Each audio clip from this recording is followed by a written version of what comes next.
दोस्तों, आज की कहानी है देवर जी अब कम कमाएंगे पर गांव में जाकर अपने घर में इज्जत से रहेंगे।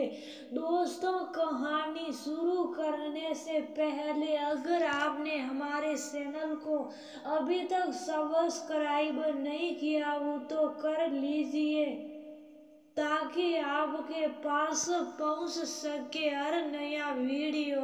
अरे बेटा, तुम बहू और बच्चों के साथ सुबह सुबह दरवाजे की कुंडी बजती देख दरवाजा खोल। सामने बेटे बहू को देखते हुए राम दयाल जी बोले, हाँ अब हम यहीं रहेंगे।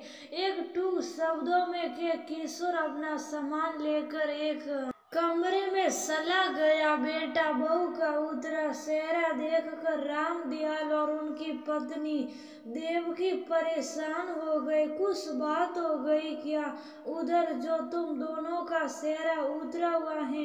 देवकी ने पूछा। माँ, आप दोनों और छोटे ने जासे में रखा मुझे और मैं आज्ञाकारी बेटा और बड़ा भाई बनकर जासे में भी आ गया।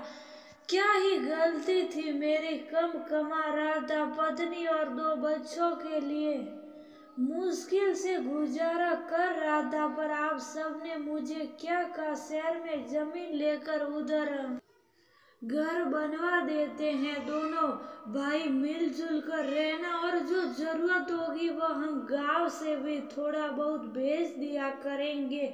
और तो और घर बनवाने का जिम्मा भी छोटे को सौंप दिया। पैसा आप लगाते रहे और वह अपने हिसाब से घर बनवाता रहा। मुझे तो बताना भी जरूरी नहीं समझा कि घर के पैसे आप दे रहे थे। छोटा मुझसे ज्यादा कमाता है तो उस पर आप लोगों को पूरा विश्वास भी हो रहा था और मुझ पे नहीं। हम आपके कहने पर वहाँ चले तो गए, पर बदले में तानों की बौछार मिलती रही। मेरे बच्चों को भूखा रखती थी, छोटे की बहू और अपने बच्चों को भरपेट खिलाती, ऊपर से सुनाती रहती कि खा बेटा, तेरे पापा की कमाई का है, मुफ्त का नहीं जो सब सट कर जाए। बस बहुत हो गया। शहर जाकर अच्छी जिंदगी के खूबसूरत जासे में आकर हम वहाँ नौकर बनकर रह गए।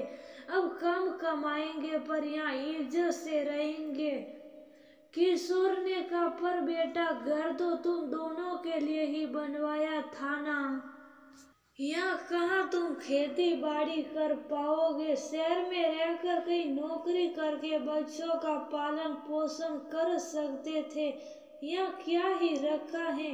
राम दयाल बोले, बस पापा बहुत हो गया, शहर जाकर रहने के जासे में अब न आऊंगा। यहाँ रहकर जो मिलेगा उसमें गुजारा कर लेंगे पर किसी के नौकर बनकर नहीं रहेंगे। और जैसे छोटे के लिए जमीन और घर का इंतजाम किया, मेरे लिए भी कर लेते तो अच्छा होता। मैं भी अपने हिसाब से घर बनवा लेता तो किसी के ताने सुनना तो नहीं पड़ता। दुखी स्वर में किशोर ने कहा, हमसे गलती हो गई जो छोटे की बातों में आ गए। उसने हमसे कहा आप और भैया परेशान होंगे, दीजिए सब मैं करवा देता हूँ। और वह पैसे भी लेता रहा और बोलता रहा, भैया से पूछ पूछ कर बनवा रहा हूँ घर।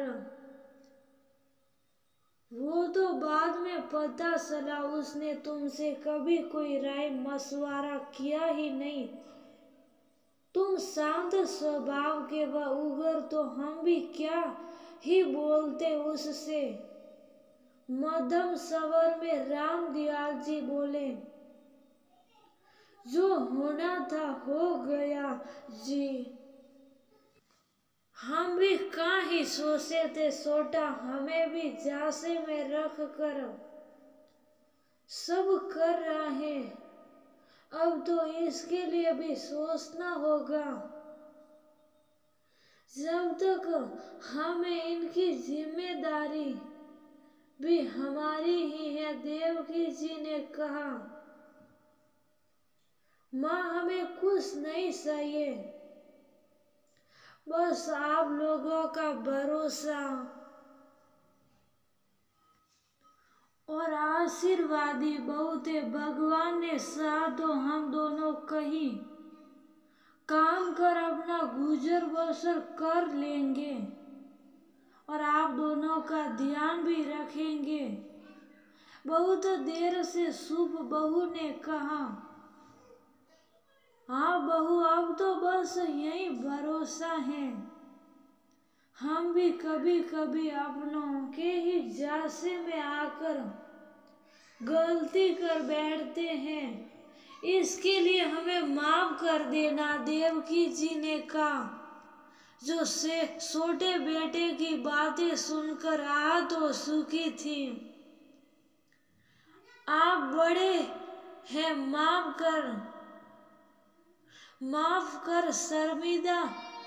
माफी मांगकर शर्मिंदा ना करें।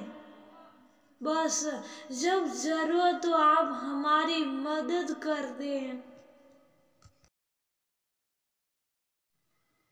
इससे ज्यादा और कुछ नहीं चाहिए।